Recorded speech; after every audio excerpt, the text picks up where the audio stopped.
Avant de céder la parole à nos conférenciers, laissez-moi brièvement les présenter aujourd'hui. Anne-Marie Lafortune est une enseignante et coordinatrice du Centre interculturel au Cégep de la Gaspésie et des Îles. Elle a enseigné internationalement en France, Corée du Sud, Australie. Et grâce à Cégep International, elle est allée en Finlande pour parler de modules d'éducation automatisés qui sont le sujet de la présentation d'aujourd'hui. Brad Fisher est un enseignant et chercheur au Cégep André Laurando à Montréal. Il a un doctorat en études intégrées en éducation et il a fait beaucoup de projets d'études Baria et CPQ. Dans le webinaire d'aujourd'hui, ils vont discuter de modules d'éducation automatisés avec Fergal Bradley et Satu Forburn qui enseignent l'anglais à l'Université d'Helsinki. Leur enseignement et leur recherche incluent les langues, les conseils éducationnels et l'autonomie en éducation. Il est coordonnateur à l'Université de Helsinki et d'un programme d'éducation et son partenaire finit son doctorat en Finlande. Donc, sans plus tarder, nous allons commencer. Bon webinaire, tout le monde.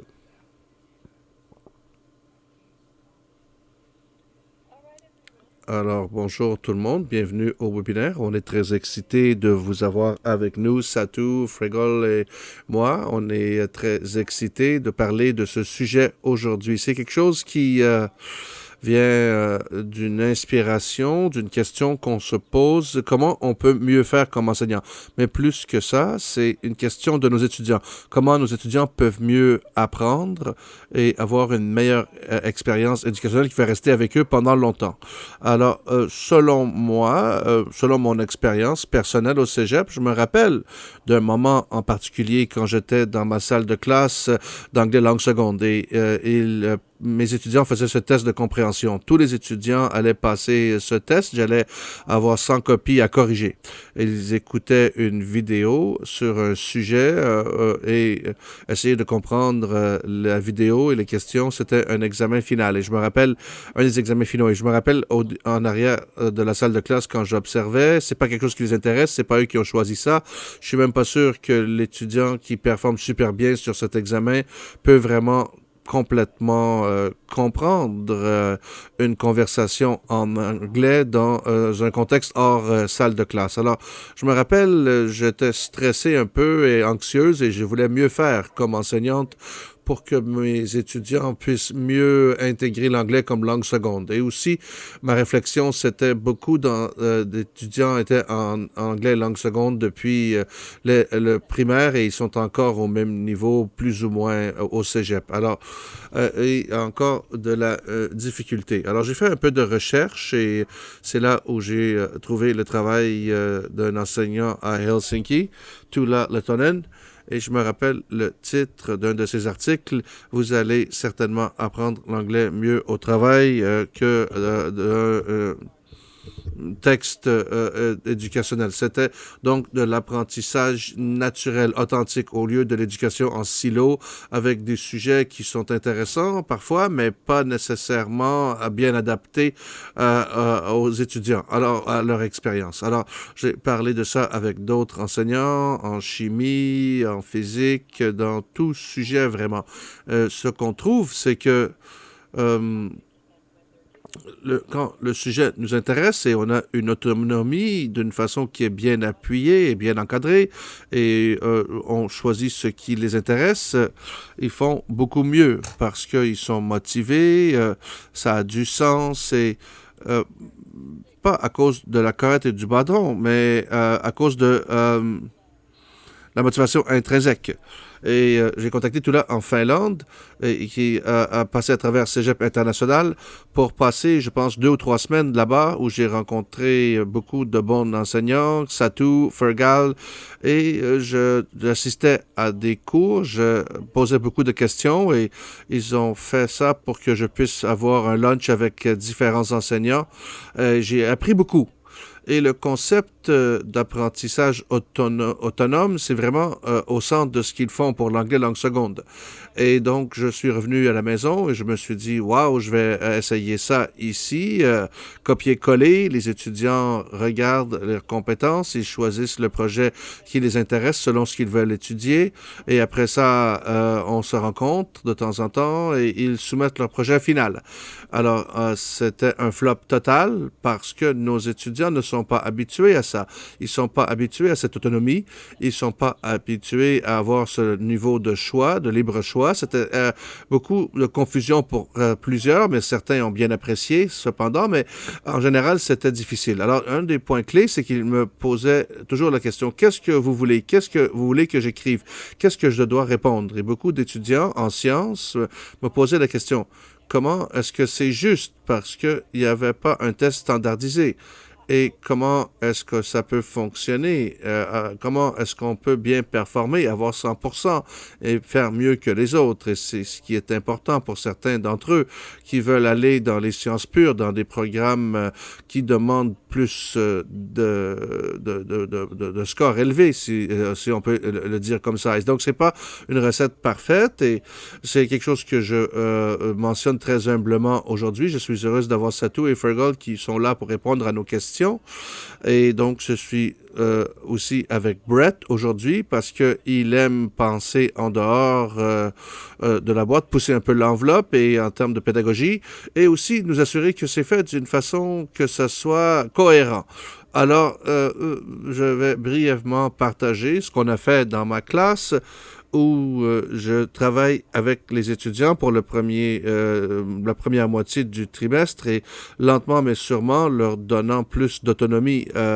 Et un des éléments clés, c'était ces sessions d'apprentissage actif. C'est pas vraiment high-tech, c'est qu'on met les tables ensemble et les étudiants peuvent travailler ensemble en groupe et on a des tableaux blancs pour qu'ils puissent faire du remue-ménage, collaborer, travailler sur des sujets qui les intéressent et s'aider mutuellement. C'est un des piliers de tout ça. C'est que l'enseignant est essentiel, bien sûr, à concevoir ces activités, mais les étudiants, avec l'appui des uns des autres, peuvent apprendre ensemble et être autonomes et aller plus loin ensemble. Alors, la deuxième moitié du semestre, j'ai pu poser la question à mes étudiants. Qu'est-ce qu'ils veulent faire? Sur quoi ils veulent travailler avec leur apprentissage autonome? Alors, c'est quelque chose en anglais dans la seconde, il faut en écrire, parler, écouter, donc il faut choisir 3 différents articles qu'on veut lire dans un sujet en particulier. Ensuite, on peut faire un podcast, par exemple, où on peut faire une activité avec les étudiants suivant ça. Et donc, tout était interrelié. Et c'était des composantes à mettre ensemble dans un portefeuille en ligne qu'ils partageraient ensuite à la fin du semestre. Alors, quand on a fait quelque chose comme ça, c'était fait en petits groupes devant la classe et ça devenait plus authentique, plus réel pour les étudiants. Mais je posais toujours les questions aux étudiants quand ils présentaient leur travail et on essayait de les tester un peu. Et c'était des fois perçu comme étant injuste parce que je leur posais des questions. Alors, pour eux, c'était une présentation orale et on mémorise ce qu'on doit dire, on le dit, on donne la présentation et c'est tout. Et on est noté pour ça. Et quand le prof nous met au défi, il pose des questions et il semble se sentir un peu vulnérable et ne sont pas toujours préparés. Et si on regarde les compétences en anglais comme deuxième langue, c'est d'exprimer un message simple, c'est le niveau 2, et être capable de communiquer de manière dynamique à moins d'étudier le latin. Alors, c'était quelque chose qui était un effort progressif et pour élaborer sur tout ça et ce qu'on peut faire. L'idée, c'est que les étudiants ont le choix, ont une autonomie et on est là pour les appuyer, pour et les aider à concevoir leur activité et faire leur choix, mais c'est un processus où on ne les met pas sur la sellette tout de suite et on y va graduellement et pour nous, il faut avoir un encadrement clair comme enseignant pour les étudiants. Alors, je vais laisser Brett continuer la présentation. Merci Anne-Marie. Je pense que vous avez amené beaucoup de bonnes questions, de bons points où les gens peuvent s'identifier à ça indépendamment de leur discipline. On veut que les étudiants démontrent plus d'autonomie, c'est sûr, mais la question vraiment, c'est comment est-ce que ça fonctionne avec nos systèmes? Comment est-ce qu'on peut travailler de manière plus autonome où les étudiants sont comparés pour une cote R, par exemple, où l'idée, c'est montrez-moi c'est quoi la moyenne pour que je puisse surpasser la moyenne des étudiants. Alors, l'idée, c'est comment amener ces outils d'autonomie dans nos systèmes, au cégep et dans le système collégial, et de voir comment ce système fonctionne et si nos collègues à l'Université de Helsinki ont des idées à partager avec nous. Alors, pour commencer, Fergal et Satu, j'aimerais vous demander d'expliquer brièvement c'est quoi l'approche d'apprentissage autonome et pourquoi c'est efficace au niveau de l'autonomie, de quoi ça a l'air pour les étudiants. Et si vous pouvez donner des exemples concrets, ce serait encore mieux. Absolument. On aimerait... merci de nous inviter et juste une seconde.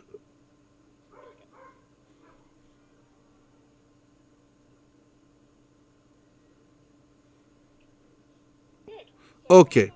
Alors, je peux commencer et Fregal va suivre. Alors, ALMS, c'est ce qu'on appelle notre module d'apprentissage autonome. Et j'aimerais commencer avec un peu d'histoire. ALMS a commencé en 1994 avec les pionniers. On leur doit tout. Lena Carlson, Felicity Kiesick et Joan Norland ont commencé à réfléchir à comment améliorer l'expérience éducationnelle et quelque chose qui serait différent comme approche pour apprendre une deuxième langue. Dans les années 90, c'est un cours d'anglais avec une variante suédoise. C'est pas identique parce que ce qu'on fait fonctionne pour notre environnement et tout est basé vraiment sur notre contexte. Ce qu'on a créé dans les 30 dernières années fonctionne bien pour nous, mais peut-être qu'il faut adapter ça pour d'autres contextes. Alors, on a 10 enseignants, 5 à 600 étudiants par année dans le programme, 27 groupes par année donc, et je demande à mon j'ai demandé à mon superviseur, et ça veut dire 25% des cours d'anglais, des étudiants dans les cours d'anglais. Donc, c'est pas pour tout le monde, mais pour certains, 25% environ. Alors, les modules d'apprentissage autonome, c'est un cours de 14 semaines, et donc automne et printemps. Et la façon qu'on fait ça, c'est assez simple si on y réfléchit. On commence avec deux réunions de départ où on discute de l'autonomie, qu'est-ce que ça veut dire d'étudier de manière autonome et comment ça diffère d'études indépendantes. On va y revenir. Et dans ces deux réunions, on commence à réfléchir à qu'est-ce que ça veut dire pour eux d'apprendre. Qu'est-ce que c'est pour eux l'éducation? Comment ils apprennent le mieux? Quel genre d'activités, de projets, de tâches sont bien adaptés à eux? Et comment ils utilisent l'anglais dans leur vie maintenant et pour l'avenir? Ensuite, on rencontre les étudiants 3 fois individuellement, avec des sessions de feedback individuel de 50 minutes environ. On commence bien sûr avec la première rencontre en parlant de l'étudiant, en explorant comment ils ont appris l'anglais jusqu'à maintenant, qu'est-ce que l'étudiant veut accomplir au niveau de l'anglais et quel genre d'activité ou objectif ils veulent accomplir. Ensuite, deuxième réunion, on discute du progrès de l'étudiant et on regarde ce qui a été fait jusqu'à maintenant et qu'est-ce qui reste à faire. Et ensuite, à la fin, on établit les prochaines étapes, l'anglais au travail, le niveau où il est rendu et on évalue les crédits, crédits éducationnels aussi. On regarde ce qui doit être inclus dans le travail autonome, mais il doit y avoir des éléments universitaires ou collégiaux, ce que ça veut dire pour les étudiants individuels. On discute de ça avec l'étudiant individuellement. Il faut qu'il y ait une interaction sociale et on s'attend à ce que les étudiants se joignent à un groupe au minimum. Et on s'attend aussi à avoir une participation à l'extérieur de la classe et une réflexion, un blog ou un vlog ou un journal intime ou quelque chose qui reflète le progrès de l'étudiant. Maintenant, je cède la parole à mon collègue pour qu'il puisse voir avec nous le plan typique pour l'étudiant. Alors, je veux mentionner que, pour ajouter à ce que Sato a dit, il y a tous les étudiants à l'université de Helsinki. Je pense que les universités en Finlande ont une certaine autonomie et un apprentissage d'une deuxième langue.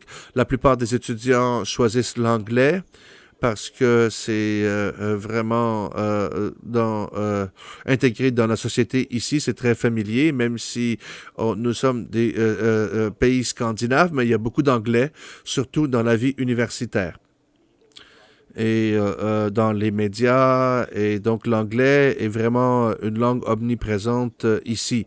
Alors, comme Sato a dit, peut-être 25% des étudiants choisissent ce genre d'éducation autonome pour au lieu de cours traditionnels et cours en ligne. C'est un peu... Alors, oui, j'ai mentionné un peu sur l'annulation. Sato... notre cancellation de langue et on se voit comme après ça. Pouvez-vous revenir en arrière? Oui. OK. Alors, c'est du conseil au niveau de la langue, le conseiller linguistique. Alors, on se voit plus comme conseiller linguistique au lieu d'enseignant. On essaye de dire à nos étudiants quoi faire. On essaye de les guider. On essaye de les conseiller, essayer de comprendre ce qu'ils veulent apprendre, comment ils veulent apprendre et comment ils progressent et les encourager, poser les bonnes questions surtout et les encourager à réfléchir et avoir un dialogue au lieu de dicter ce qu'ils doivent faire. Alors, des fois, on reprend notre rôle d'enseignant, mais la plupart du temps, on veut que ce soit eux qui réfléchissent à leur processus et ce qu'ils veulent accomplir. Alors, on peut vous donner des exemples, peut-être un plan typique pour un étudiant, quelque chose que l'étudiant peut-être suivrait. C'est environ 100 heures d'études pour ce cours. Et ce serait un exemple de ce qu'on peut voir. Peut-être un cours d'écriture universitaire et peut-être qu'il ferait des cours pratiques et écrire des textes, faire des groupes de discussion, faire du travail sur l'écriture plus formel et peut-être écrire un article ou un essai pour un autre cours et ils peuvent se joindre peut-être à un groupe de discussion ou un groupe étudiant, peut-être qu'ils se rencontrent 5 ou 6 fois par semestre. Et peut-être qu'ils choisiraient aussi de faire de la lecture, peut-être faire des précis et des évaluations et des listes de vocabulaire peut-être et peut-être écrire des rapports sur ce qu'ils ont lu et aussi lire des romans typiquement comme des exercices de grammaire et de vocabulaire, mais aussi d'utiliser l'anglais dans leur vie au quotidien. Peut-être écouter les nouvelles en anglais ou essayer de parler en anglais avec les amis, la famille peut-être qu'il y a déjà des activités qui se passent en anglais dans leur vie et ils essayent d'augmenter ça ou demander à leurs partenaires ou leurs amis de parler en anglais ou de faire une activité ou un hobby, un passe-temps en anglais peut-être qui est déjà présent dans leur vie. Et ensuite, ils écrivent tout ça dans un journal intime ou un journal de bord qu'ils écrivent à tous les jours, peut-être un vlog ou un blog ou une approche peut-être multimédia des fois pour essayer de faire ça, des fois des vlogs ou des podcasts. Alors, ils ont le choix de comment ils veulent faire ça, mais c'est une partie importante de l'autonomie pour nous. C'est que non seulement on fait le travail, mais on réfléchit à qu'est-ce qu'on veut faire et comment on veut faire ça et comment évaluer notre progrès et est-ce que je veux continuer ou changer un peu la recette. Alors, c'est une idée de comment tout ça fonctionne. On a un blog, alors il y a un lien à l'écran et un code à scanner aussi. Si vous voulez plus d'informations, c'est maintenant à l'écran. Il y a aussi une vidéo où vous pouvez voir plus d'explications sur notre programme. C'est pour les étudiants finlandais, les étudiants en Finlande et pour ceux qui veulent prendre les modules d'apprentissage autonome et ça pourrait intéresser un public plus large cependant. Je vais arrêter mon partage d'écran.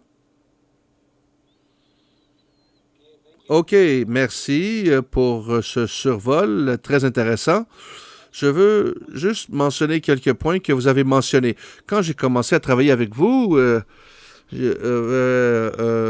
doctorat en créativité, mais pas en autonomie. Et beaucoup de choses que j'ai pris pour acquis qui se sont avérées pas vraies ou que je connaissais pas sur le programme d'apprentissage autonome. Et j'ai vu plus tard que vous avez corrigé certaines de mes idées préconçues. C'est pas un programme pour tout le monde. Il y a des étudiants qui peuvent être privilégiés par une approche plus professionnelle, plus traditionnelle, plus structurée. Il y a d'autres qui veulent une approche différente, plus autonome. Et il y a une différence entre l'apprentissage autonome et l'apprentissage indépendant pour les étudiants. Alors, je dois comprendre la différence entre l'apprentissage indépendant et autonome. Alors, quelques années passées déjà, Anne-Marie a proposé un sondage d'étudiants au Québec pour comprendre notre vision de ce que c'est l'apprentissage autonome. Et il y avait 14 questions dans le sondage. Et c'est 10 ou 14 questions ou 10 questions, 14 répondants. Oui, 10 questions, 14 répondants. Et c'était pour explorer un peu notre vision de l'éducation autonome. Alors, pouvez-vous parler un peu de stéréotypes et comment clairement définir l'apprentissage autonome et des mauvaises conceptions un peu de ce que ça peut être. L'apprentissage autonome, c'est pas l'apprentissage indépendant. Je dirais que c'est beaucoup mieux. Si on pense au modèle d'éducation indépendante traditionnel ou un cours où on étudie de manière indépendante, dans la plupart des cas, ce que ça veut dire, c'est que l'enseignant nous dit quoi faire, quel matériel on doit lire, quels résultats on cherche à produire et comment le faire, et ensuite comment on va évaluer tout ça. C'est un modèle traditionnel d'apprentissage indépendant. Ce qu'on offre, c'est différent, qui, je pense, est beaucoup mieux. Les étudiants sont les moteurs de tout ça. C'est eux qui individuellement établissent les objectifs, décident des activités, des matériaux, et c'est aussi ceux qui évaluent leur progrès et décident est-ce que je fais quelque chose qui en vaut la peine, est-ce que j'apprends de cette activité, et ensuite ils sont responsables de refléter et de tenir un vlog ou un journal intime pour tout ça. Ensuite, on peut discuter, avoir du feedback, encadré avec l'enseignant.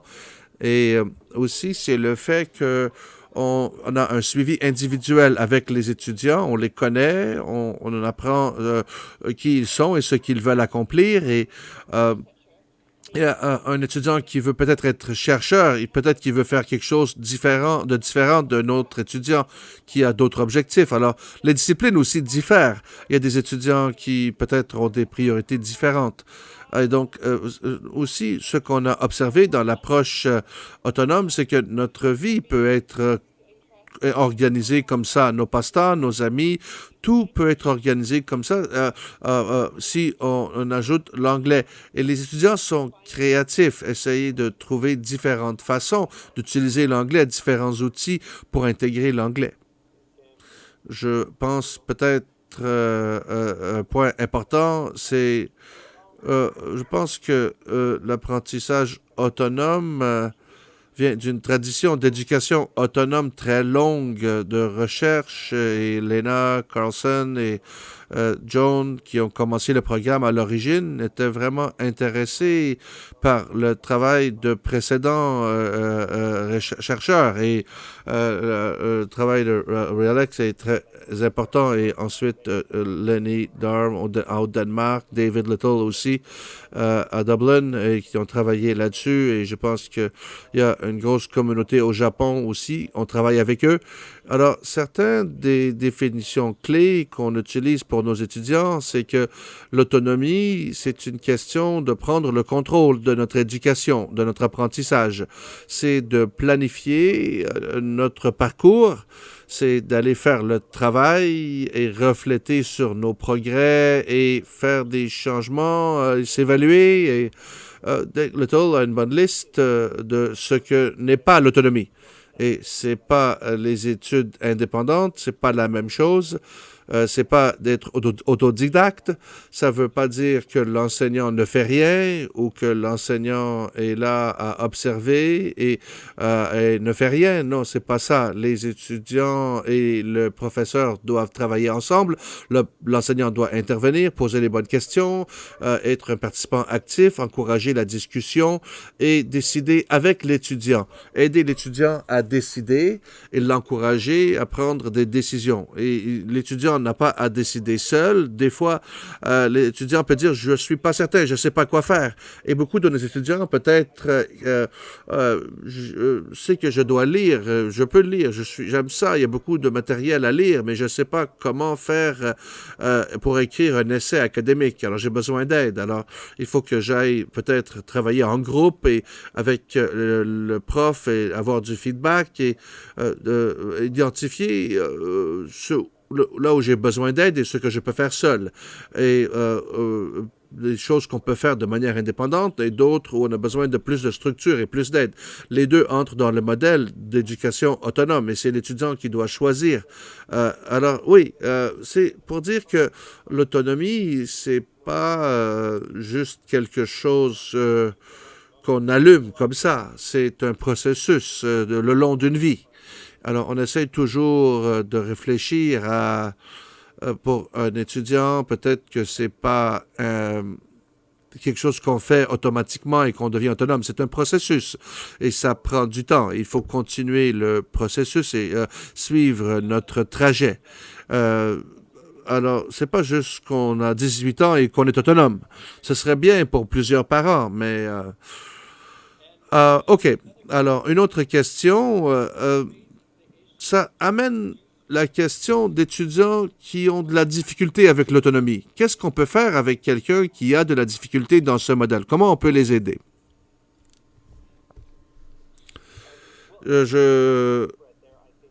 Comme j'ai dit, Brett, tout le monde a de la difficulté. Je pense que on a 5 ou 6 étudiants ici.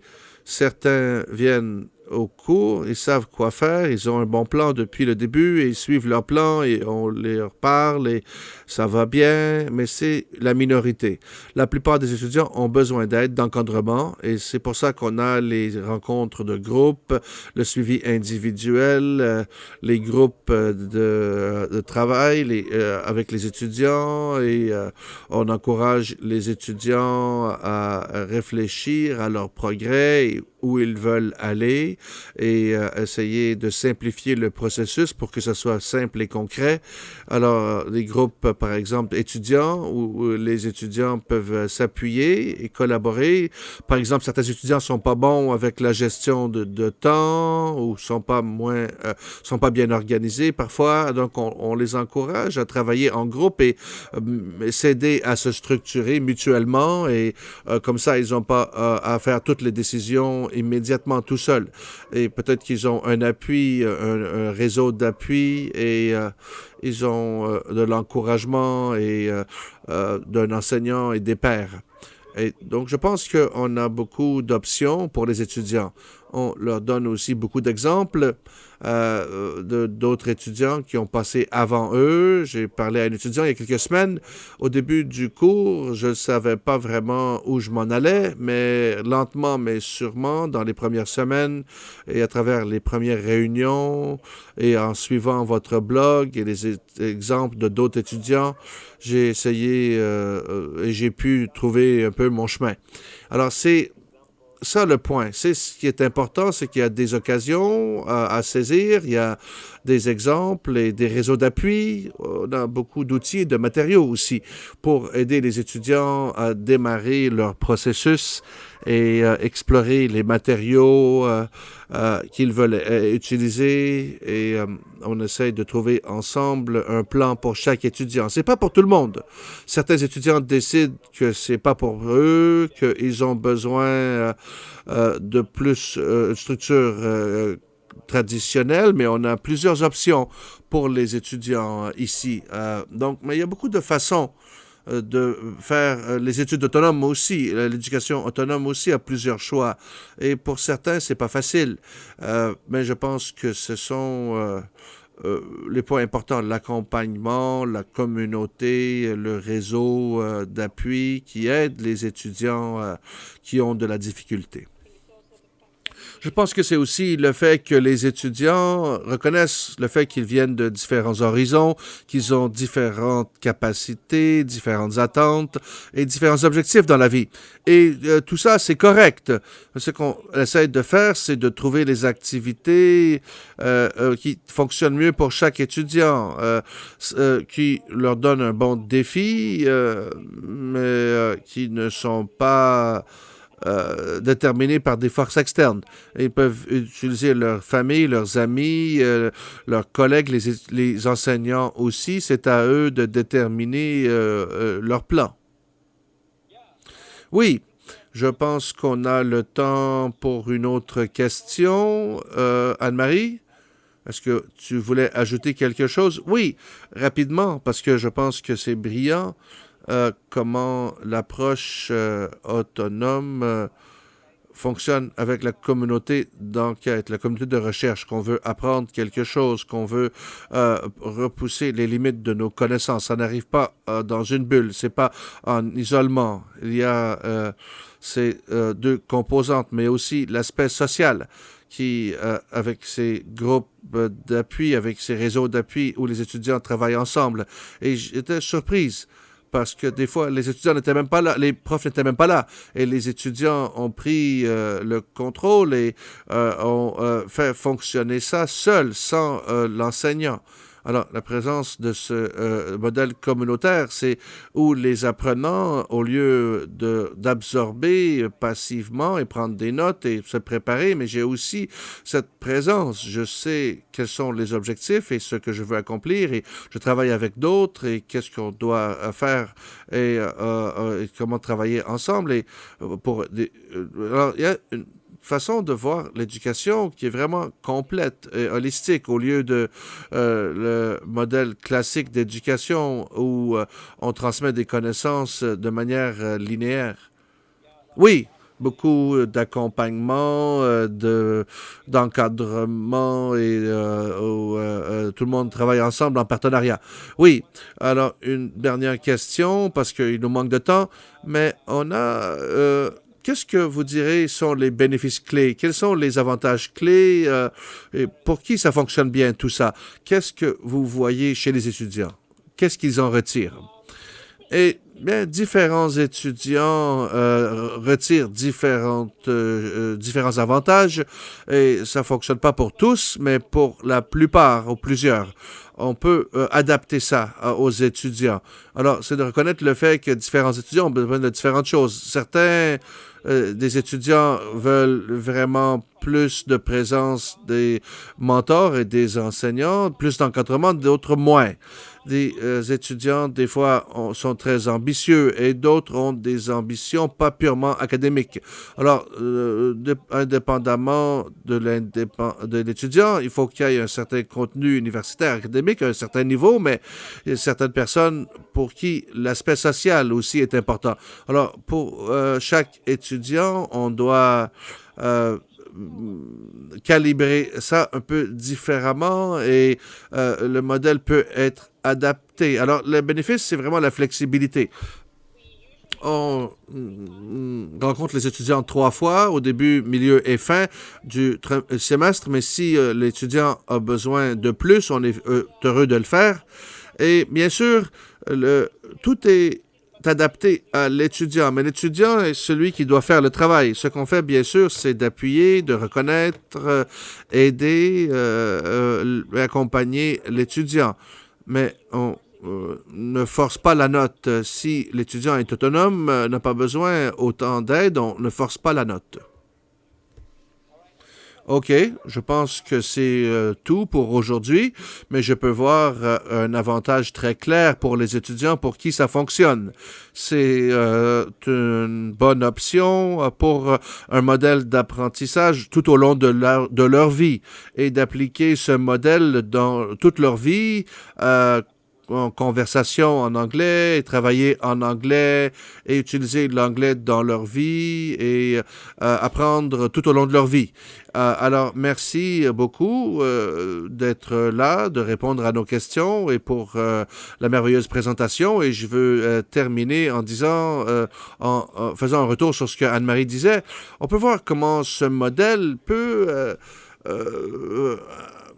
améliorer l'indépendance des étudiants et pour pouvoir en faire plus avec la langue après leurs études, plus que juste répondre à un questionnaire choix multiples. Ils peuvent interagir, ils peuvent discuter dans leur vie en anglais. Alors, on peut espérer que vous avez vu la valeur de tout ça et que vous avez vu le guide en anglais qu'on vient de produire et qui sera publié bientôt et qui incorpore le contenu d'aujourd'hui, un modèle hybride entre ARMS et ce qu'on peut faire ici dans notre contexte.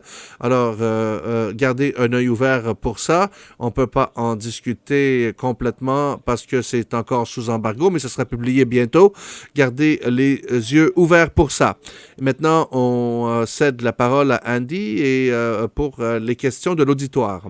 Exactement. Merci Anne-Marie, Brent et Fraggle et Chatou d'avoir partagé.